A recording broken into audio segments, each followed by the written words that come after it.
Olá, moçada. Gente, aqui é o seguinte, eu estou hoje com o Mauro Lúcio Costa. Ele é um mineiro de Paragominas e eu convidei ele é amigo nosso aqui da Rural Book, meu amigo, parceiro sempre aqui da Rural Book. Quando que a gente sempre encontra, ele tem janela aberta aqui na Rural Book. Eu convidei ele. Ele recentemente fez uma entrevista para a Folha de São Paulo e foi muito comentado, muito tudo. Eu falei, gente, eu conheço o Mauro Lúcio, eu tenho que conversar com ele pessoalmente, de preferência pelo um bate-papo aqui, para que todo mundo veja. Tudo bem?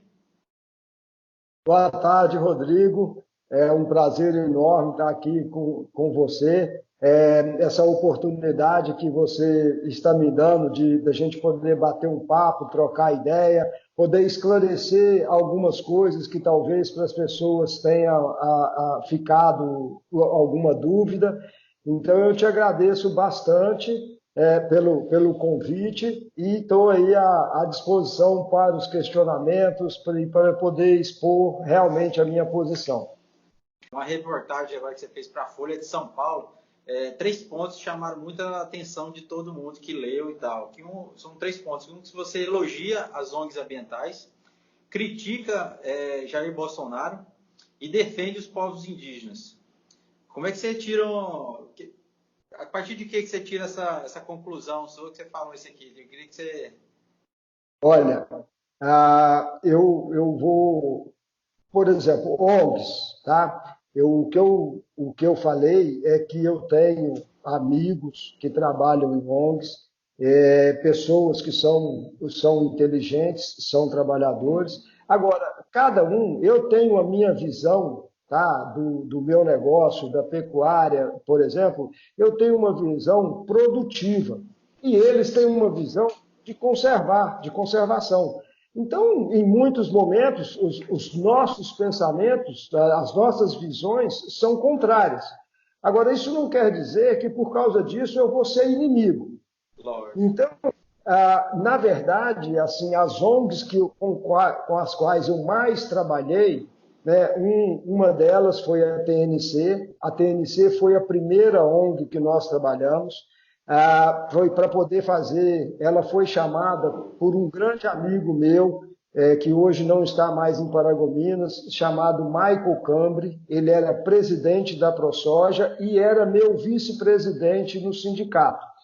O Michael Cambre tinha vindo de Lucas do Rio Verde, aonde eles tinham desenvolvido um trabalho também com a TNC, tá, para os plantadores de soja.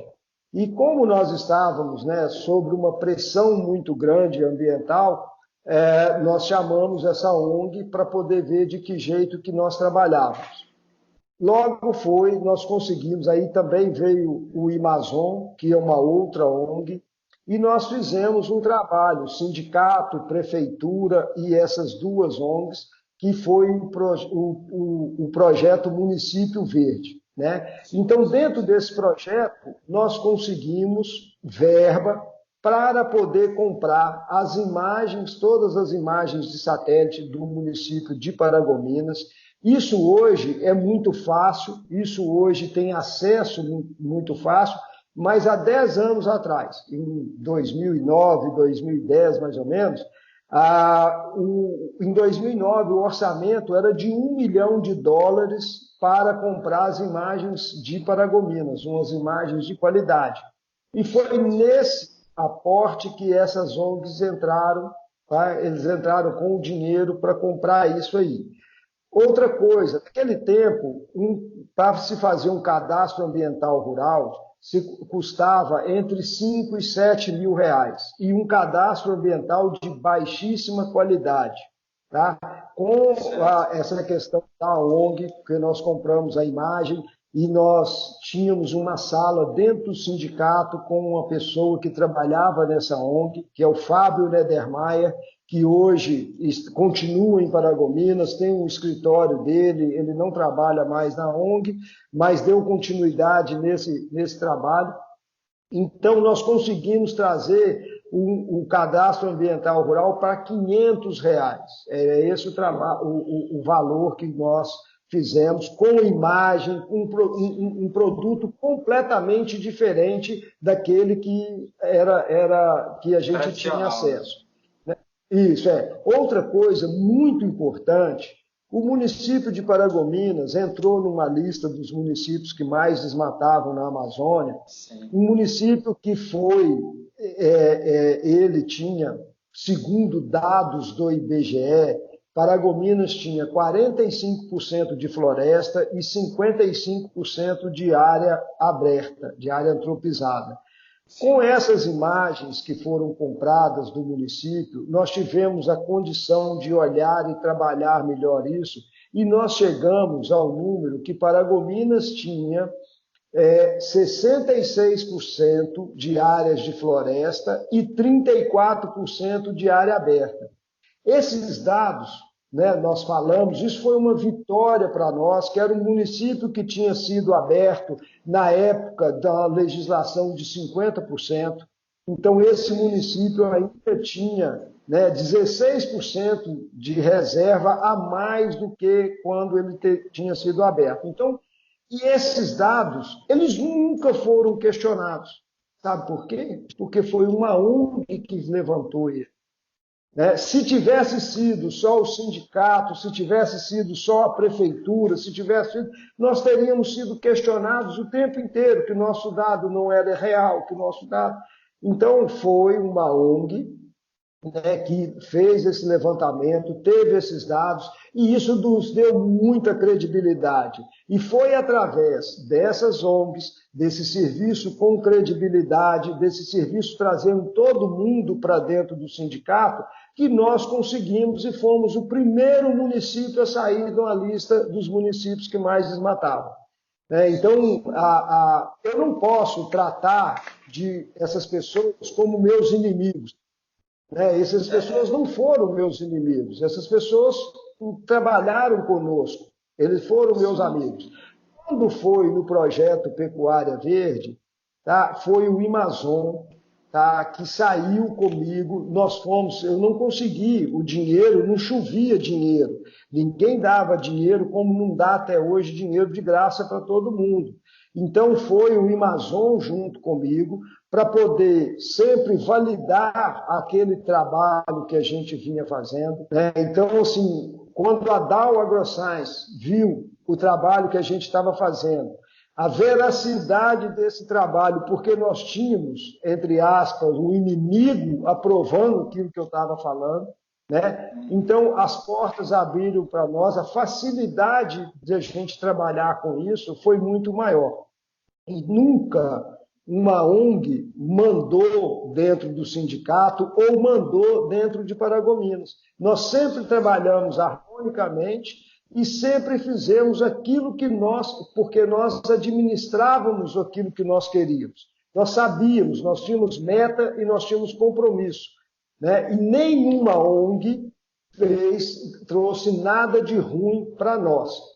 Agora, falar sobre as nossas verdades, sobre os nossos problemas, sobre os nossos defeitos, eu acho que isso aí todo mundo tem, e a gente não pode esconder. Então, esse é o passo da ONG, o relacionamento e a amizade que eu tenho com eles é em torno disso aí. Me ajudaram a trabalhar. Acho que a parceria é fundamental nisso aí também, né? Parceria de ONGs, produtor rural, agricultor em si, e também existe produtor rural e produtor rural, né? Dois tipos, assim, vários tipos de produtor rural. Então vai conciliar todo mundo numa forma de ajudar, cada um se ajudando, né? Mas eu acho que isso é em tudo, em todas as classes, né? Eu acho que em todas as classes tem os bons e tem os ruins, né? Eu acho que nós, por exemplo, nós como pecuaristas sabemos isso mais do que tudo, porque nós temos um rebanho e a apartação é um dos trabalhos que nós mais fazemos dentro do nosso rebanho. A apartação é que tirar os animais ruins do meio dos animais bons, descartar aqueles que são ruins. Então eu acho que isso... a evolução normal. Isso tem na espécie humana. Então nós temos, em todas as classes, nós temos os bons e temos os ruins. Sim. Então, eu acho que cabe a nós ter a inteligência e a sabedoria de separar, né, aquilo que é melhor para nós e aquilo que é pior para nós. Agora, é outra coisa, por exemplo, que nós tivemos em Paragominas, porque hoje é muito fácil falar, né, e meter o pau. Mas na época que a gente estava no meio do fogo acirrado, na confusão, o imbróglio nosso era muito grande. Então, assim, nós tivemos que unir todas as forças. E Paragominas teve uma coisa diferente, que nessa época que houve isso, nós tínhamos no poder público municipal o PSDB e nós tínhamos no poder público estadual o PT. Então, eram dois partidos antagônicos, né? muita diferença e tal, e diferenças de ideias, e nós conseguimos levar isso para dentro do sindicato, trabalhar com todos, com o governo do Estado, com o governo municipal, né? E trabalhar também com as ONGs. Então, Paragominas só conseguiu dar a volta por cima e fazer na rapidez porque todos nós esquecemos as nossas diferenças. E todos nós unimos força para uma causa comum. Então, enquanto todo mundo brigava e ficava procurando culpado, nós fomos unir para procurar a solução. Então, esse foi o grande feito de Paragominas, né? Isso não é uma coisa minha, isso é uma coisa de uma sociedade organizada e de uma sociedade que quis realmente mudar o destino, que quis mudar a forma de trabalhar. Então, eu apenas estava lá nesse momento, consegui, graças a Deus, ter a inteligência de trilhar o caminho certo. Eu acho que isso foi muito bom. O poder público também, que era o Adnan na época, também foi muito eficiente, soube comandar isso aí como ninguém, foi um maestro. Então, eu acho que nós tivemos sorte, tivemos de estar todo mundo unido e temos uma sociedade organizada. Paragominas tem realmente uma sociedade organizada. E conseguimos trabalhar isso da melhor maneira e eu acho que ONG nenhuma levou nada de ruim para Paragominas. Pelo contrário, eu acho que todos nós somamos forças, cada um com aquilo que podia, e nós conseguimos realmente dar a volta por cima e ser algo diferente. Certo. Agora, quanto à questão do governo, né? Sim. A questão do governo, eu votei no presidente Bolsonaro, dentro das minhas possibilidades, eu trabalhei para o presidente Bolsonaro, tá? E ajudei dentro das minhas possibilidades no que eu pude na campanha. E também, até hoje, eu torço e faço o possível, né, e o possível que eu puder fazer para que o governo do presidente Bolsonaro dê certo. Eu estou disposto a fazer, disposto a trabalhar, disposto a ajudar. Tá? Agora, eu aprendi com meu pai que amigo é aquele que te fala as verdades. O que fala o que você quer ouvir é puxa-saco. Tá? Então, eu acho que ninguém está acima da verdade. A opinião que eu dei é que o governo se comunica mal. E essa semana foi uma semana de muita turbulência, de muita confusão, e nós vimos que realmente isso acontece no governo. Agora, o que nós precisamos não é com isso acabar com o governo, não é isso. Nós precisamos de corrigir nossos passos, corrigir nossos erros, mudar os nossos rumos.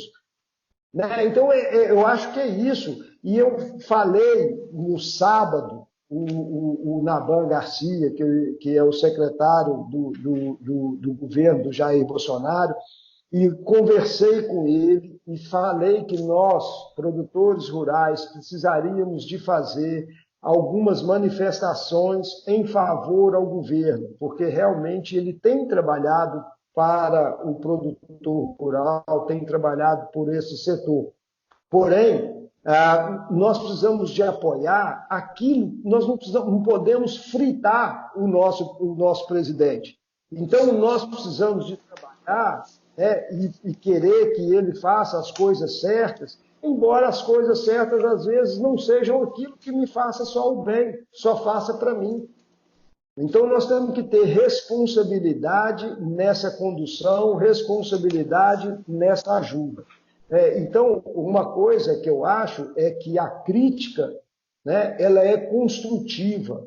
O que eu falei sobre comunicação não foi para destruir o governo, não foi e nada, que a minha voz também não tem toda essa força. Mas toda a crítica que eu fiz e comentei sobre o que o governo estava se comunicando mal, entendeu? É só para poder melhorar. Eu acho que isso nós precisamos de evoluir. Nós precisamos de consertar, de trabalhar isso da melhor maneira. E essa semana foi crucial para nós. Né? Essa semana nos mostrou muito que nós precisamos realmente de melhorar essa comunicação.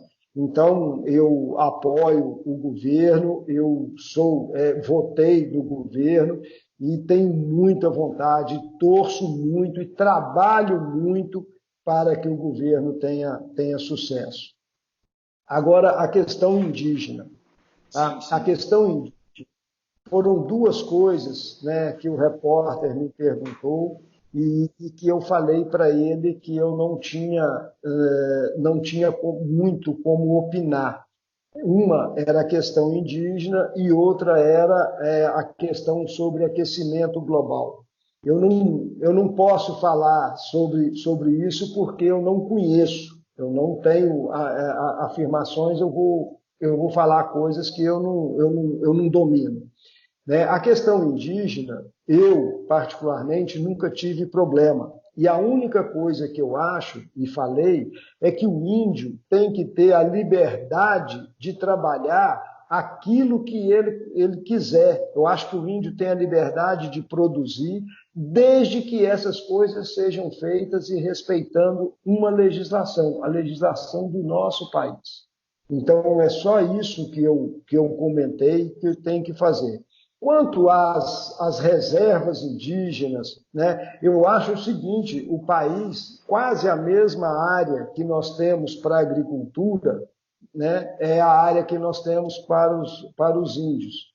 Então, eu acho, na minha opinião, que não falta reserva para índio, assim como nós temos muita área para poder trabalhar, assim como nós temos muita área para poder produzir. Então, não creio que isso esteja atrapalhando entre um e outro, na minha visão. Mas o meu conhecimento nessa área é muito pequeno.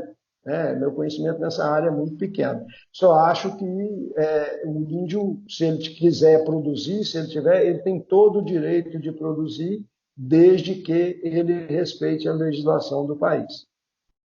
Ótimo, beleza. E quanto também você falou um pouquinho também na reportagem, falando sobre desmatamento. Você falou um pouco sobre o INPE, falando que ele é um órgão do governo e tal, realmente ele mostrou que era do governo e tal.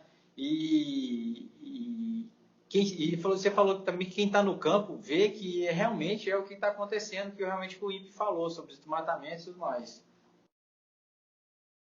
Pois é, essa questão, por exemplo, o desmatamento ilegal é uma coisa que eu sou contrário, eu sempre trabalhei contrário a isso desde quando eu fui presidente do sindicato, antes e após, depois que eu saí do sindicato, eu também continuei, sou contrário ao desmatamento ilegal. Tá? As questões, por exemplo, do INPE, quando eu estava no sindicato, e também depois pelo problema dos taxas que as indústrias assinaram com os frigoríficos. Então, a gente tem uma questão chamada PRODES, que é um indicador do INPE, né, para poder saber se frigorífico pode comprar ou não. Então, eu tive muito que trabalhar com isso o tempo inteiro, olhando isso e monitorando isso. Então, várias pessoas sempre vinham que estava errado, que isso não pode, que isso não acontece. Tal. E nós nunca Erro tem, né, em todo, e inclusive o INPE mesmo fala que tem um percentual aí que pode dar errado, mas isso não, a gente não pode falar que esses dados são mentirosos. Nós não podemos falar isso aí. Eu vou te falar uma coisa, eu trabalho em fazendas em São Félix e na divisa com Altamira. A Sim. minha, a minha maior vontade de ir trabalhar nessa fazenda foi de entender a dinâmica do desmatamento. O Pará é um estado extremamente grande, com dimensões continentais, e a gente tem que ver que nós temos áreas, né, que foram antropizadas e foram abertas há 200, 300 anos. Temos áreas que foram colonizadas há 60 anos. E temos áreas que foram colonizadas, começaram há 20 anos, e temos áreas que as pessoas estão entrando ainda agora.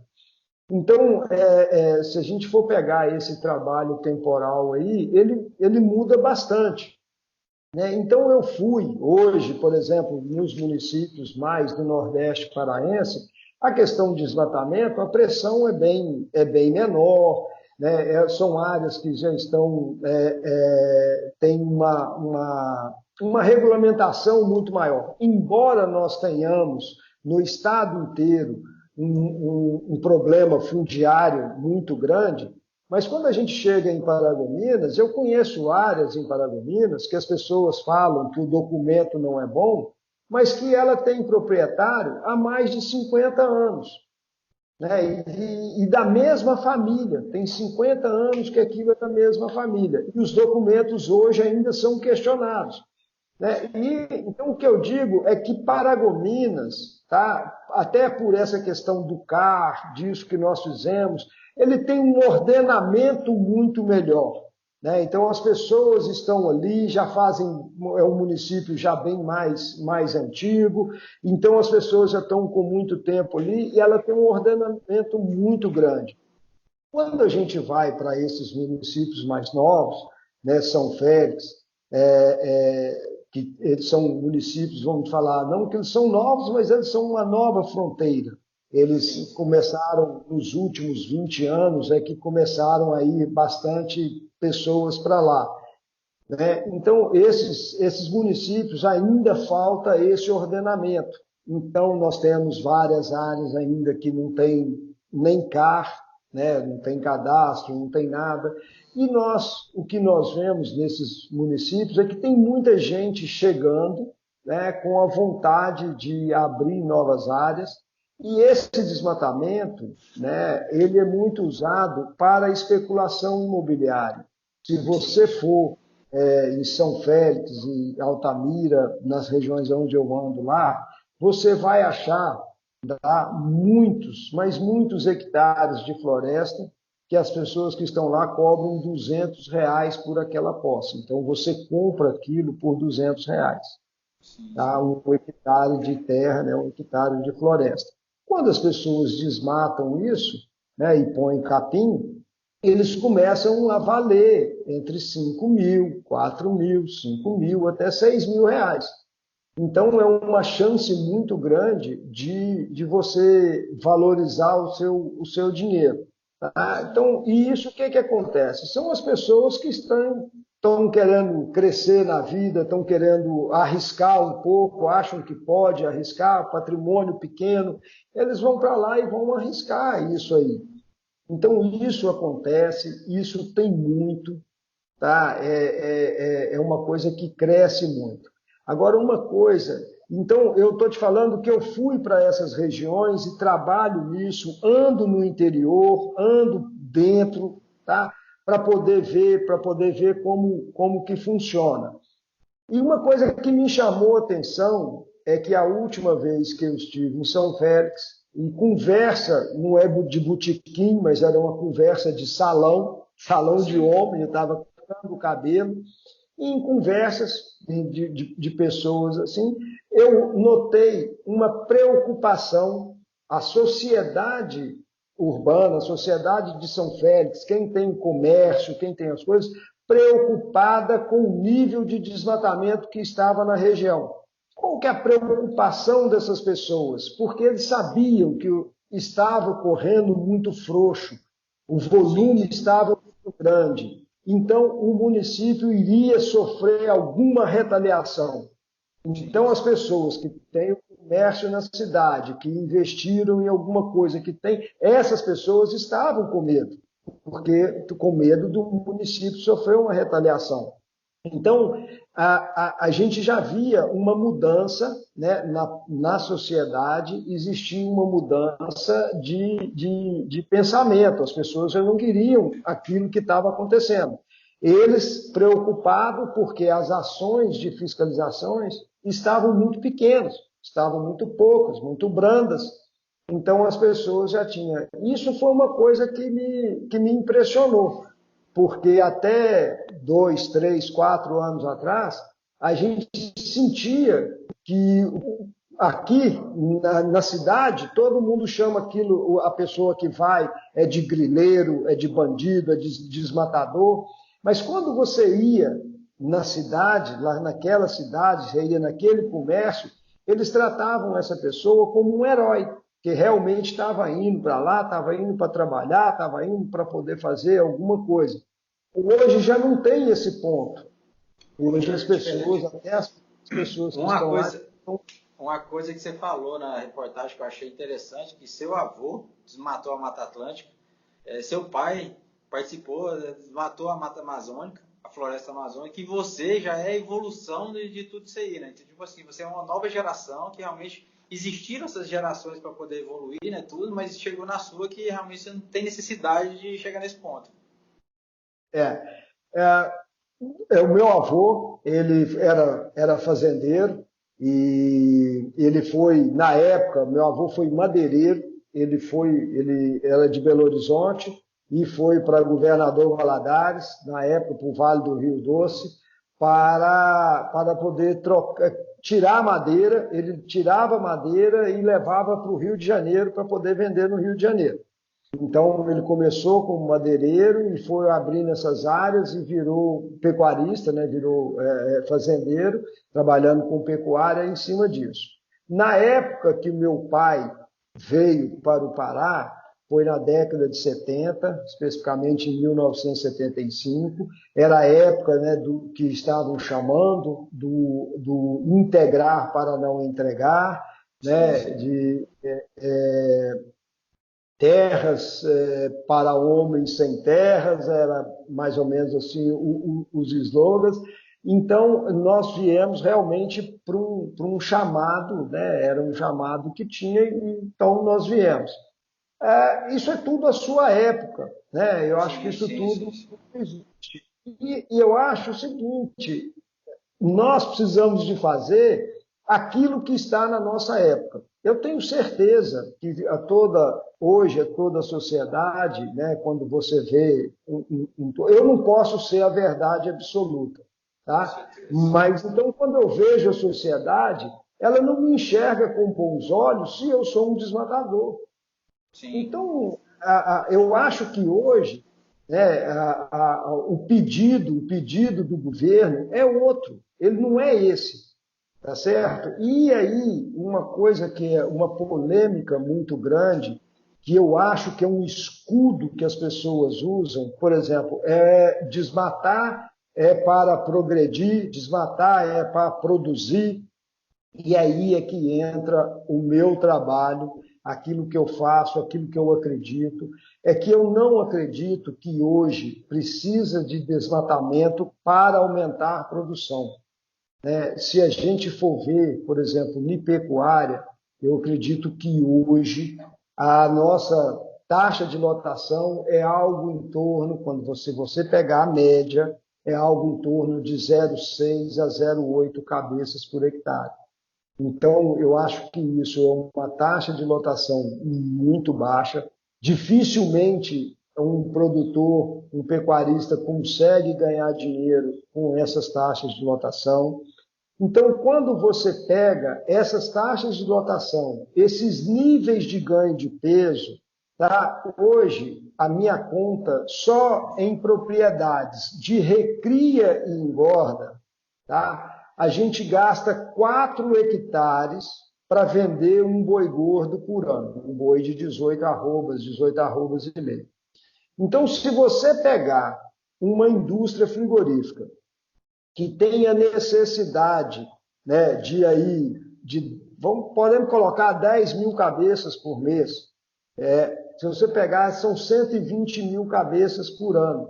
Uma indústria dessa precisa de uma área de 480 mil hectares para atender a demanda dela só de quem recria e engorda. Não está nisso aí as fazendas para criar e fazer essa matéria-prima que é o bezerro. Sim, então, essa baixa produtividade, tá, ela gera dificuldade para o produtor.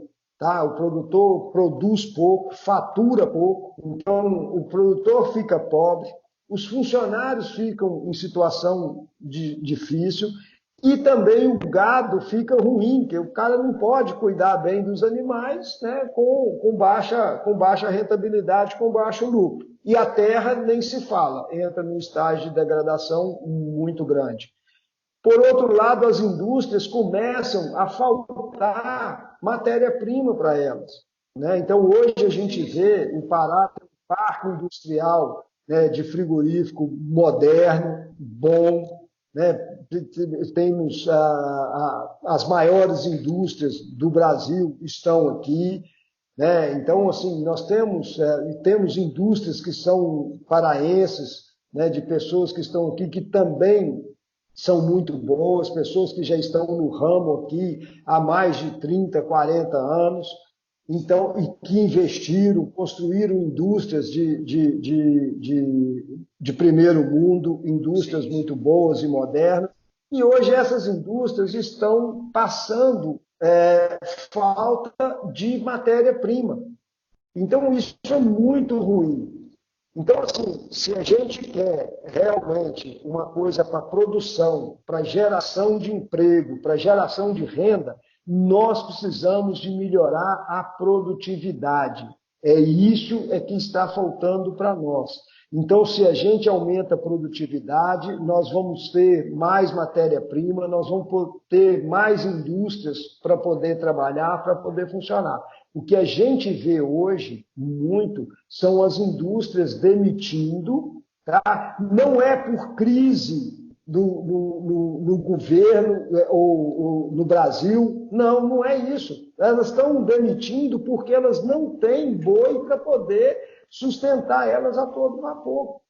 Então, todas as indústrias paraenses estão trabalhando com capacidade ociosa. É isso que nós temos que mudar. É isso que nós temos que fazer para poder crescer. A verticalização do processo, né? Só uma coisa que eu vou te falar é o seguinte: o Pará tem 6 vezes, eu acho, 6 vezes a área do Paraná. Se você pegar a área aberta do Pará, aquilo que nós temos antropizado, dá 2 vezes a área do Paraná. Agora, pega o PIB do Paraná e pega o PIB do Pará. E olha a riqueza que o Pará tem de minério. O Paraná não tem isso. O Paraná é só a agropecuária, a agroindústria. Então, eu acho que nós devemos trabalhar melhor essa área aberta que nós temos. Nós temos a agricultura, a soja que veio para nós, já está na nossa região. Eu acho que isso é muito bom, é uma oportunidade ímpar. Então, nós precisamos de trabalhar para viabilizar cada vez mais a soja, para poder o milho. Nós precisamos de trabalhar. A agricultura eu conheço muito pouco, entendo muito pouco. Admiro demais a agricultura, os agricultores, né, o nível de tecnologia que eles vêm usando, mas eu acho que nós precisamos de trabalhar pesquisa, estudar variedades que são melhores para a nossa região, melhores para o nosso clima. Nós precisamos de trabalhar, estudar um modelo, pesquisa e ciência, para poder nós termos 2 safras. Né? Então, assim, o Brasil inteiro tem de 2 a 3 safras, o resto do Brasil. Nós ainda estamos só com uma. Poucos O que eu acho a dificuldade, por exemplo, quem está fazendo safrinha, quem está trabalhando isso e pesquisando é o produtor. Então, isso custa muito caro para o produtor, ele pesquisar, ele fazer isso acontecer. Então, nós precisaríamos estar trabalhando isso, um apoio maior para que a agricultura trabalhasse safrinha. Então, nós teríamos uma oportunidade muito maior nessas terras para aumentar o PIB dessas terras. Com isso, nós trazermos a agroindústria, esmagadoras de soja, né? Então, várias coisas nós poderíamos trazer isso.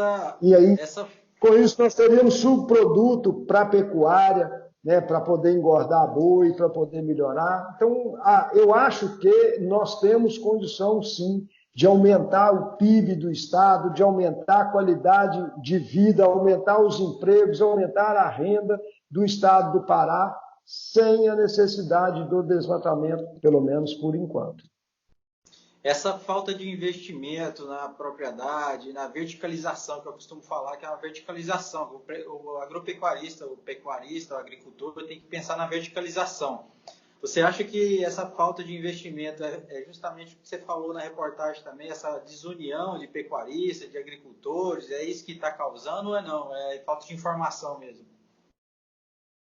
Ô, Rodrigo, você é um cara que está bastante ligado, bastante conversa bastante, está sempre em vários pontos e coisa. Você tem uma lista aí, você consegue falar 3 nomes de pecuaristas que falam: a minha atividade é muito boa, eu estou ganhando dinheiro com pecuária, o ano passado foi um ano muito bom, me deu alta rentabilidade. Você conhece? Você tem esses 3 nomes para poder falar? É difícil, é difícil. Pecuarista é chorão. Pois é, então, não é que realmente a nossa situação, a situação da pecuária, ela está ruim. Mas você sabe por quê? Olha, eu conheço o Pará desde 1975. Eu mudei em 1982 para cá. Eu moro aqui desde 1982. Eu nunca pratiquei outra coisa a não ser pecuária. Quando eu vim, eu trabalhei com frigorífico durante uns 2 ou 3 anos, trabalhei em frigorífico e depois fui para a fazenda e voltei a trabalhar com pecuária.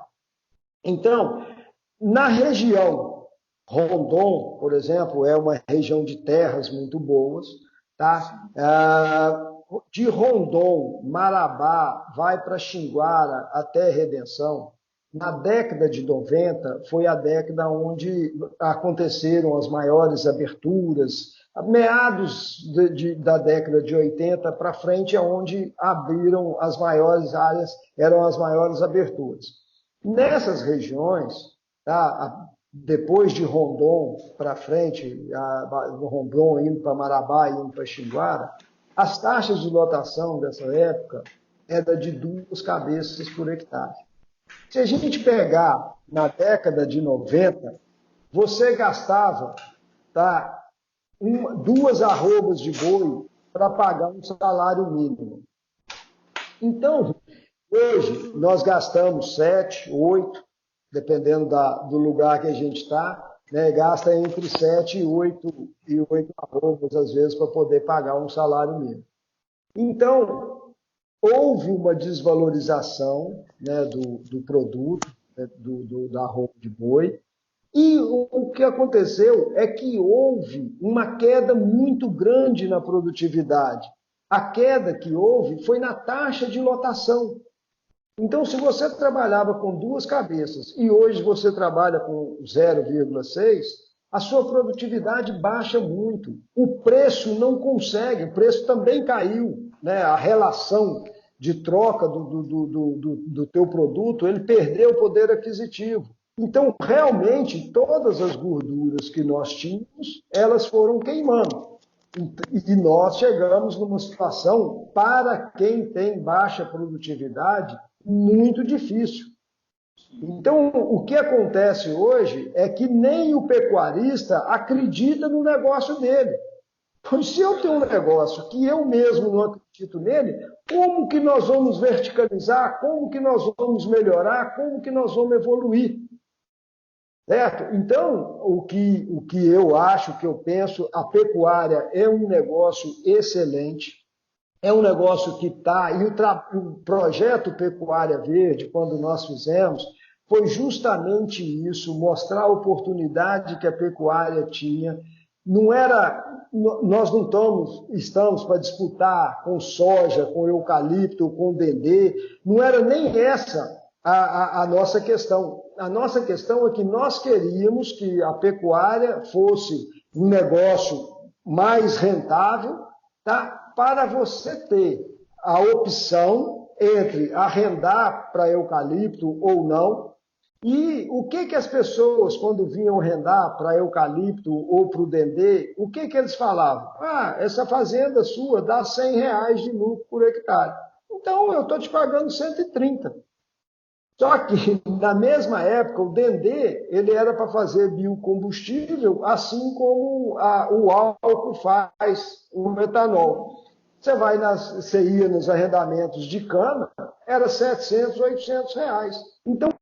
Então, eu acho que nós precisamos, sim, o aumento de tecnologia, nós precisamos de melhorar isso aí, que é a única maneira que nós temos para nós melhorarmos o resultado da atividade.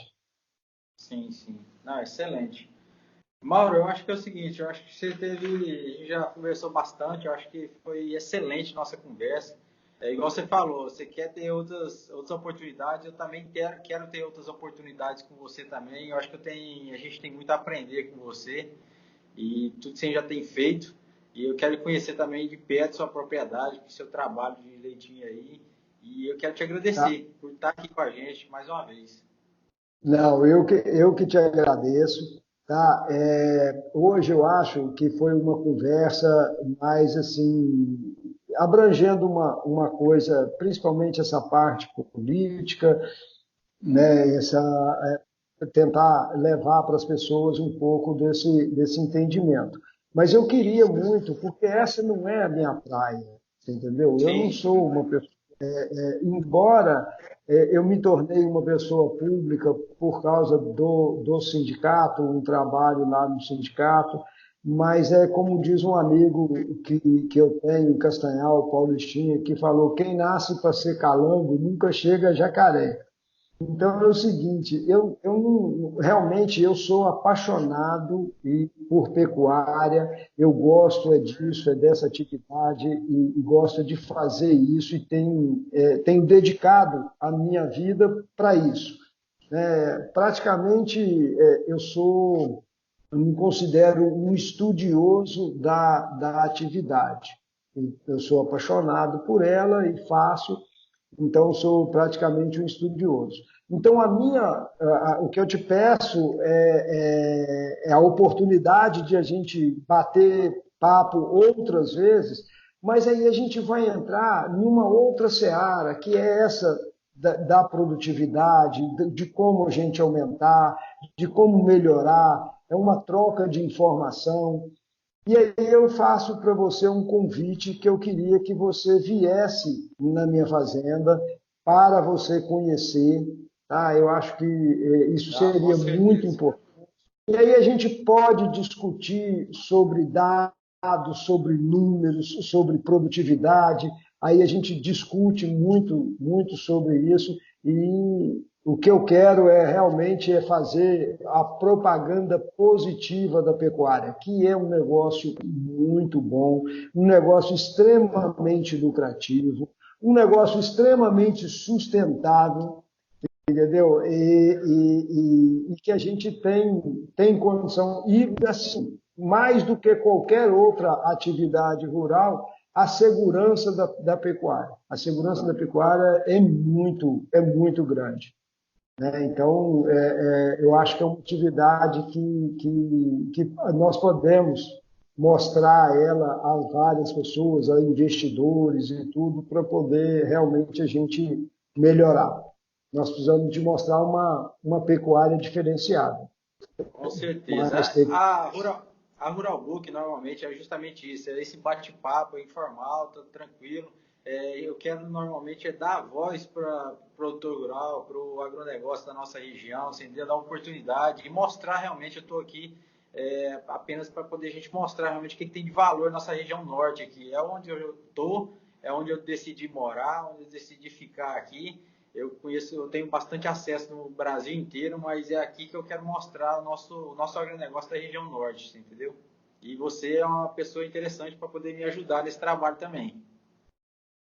Não, eu tô à disposição e acho que nós estamos no lugar certo, principalmente para quem quer pecuária, independente de qualquer outra coisa, mas a aptidão nossa aqui para a pecuária, ela é muito grande. Nós temos uma oportunidade muito grande de crescer. Eu vou falar para você uma coisa, quando meu pai veio para cá em 75, em algumas viagens, já lá para 78, 79, em algumas viagens vindo com ele, um dia eu falei para ele, mas pai, por que que o senhor foi tão longe assim? Nós poderíamos ter, naquela época ainda era Mato Grosso, aí você tinha Naviraí, Dourados, então era mais ou menos porque quando nós viemos para Paragominas, Paragominas era meio que um Eldorado. Não era tão barato, assim, relativamente falando, né? Por ser um local muito novo, mas já estava com a fama muito grande. Aí o meu pai falou para mim, falou, olha meu filho, o Pará tem 3 Cs que em nenhum outro lugar você vai achar. Era chuva, calor e crédito.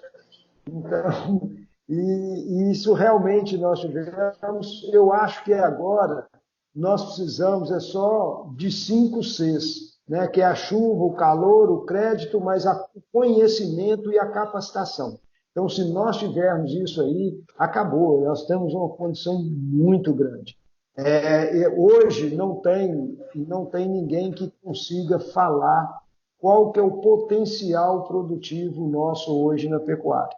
Então, eu te falo isso porque a gente trabalha desde 2011 com a turma do professor Moacir Corsi, e a gente faz planejamentos e tal, e todo ano, quando nós trabalhamos certos, nós sempre conseguimos ir além daquilo que tá querendo. Você pode não ir na fazenda inteira, mas você tem as áreas que você consegue produzir bem mais. Então, aquilo mostra que o potencial a ser explorado, ele é muito grande. Ele é muito grande. Com certeza. Eu conheço bastante, não tanto quanto você, mas conheço bastante o Parazão e isso aqui é oportunidade demais. Mas, Mauro, Nós estamos mais no uma vez, paraíso. é, mais uma vez, muito obrigado mesmo pela presença aqui com a gente aqui. Eu que te agradeço, mas você vai ficar me devendo a visita, tá? Você Pode marca deixar. e será um prazer enorme te receber aqui em casa e aí a gente bater mais um papo. Aí sim, aí nós vamos discutir números e fazer um negócio. Falar da parte é, boa é, do negócio. isso é, aí nós vamos botar o dedo na ferida. Beleza, então. Maron, obrigadão mais uma vez, viu? Obrigado, viu? Um abraço, muito obrigado. Tchau.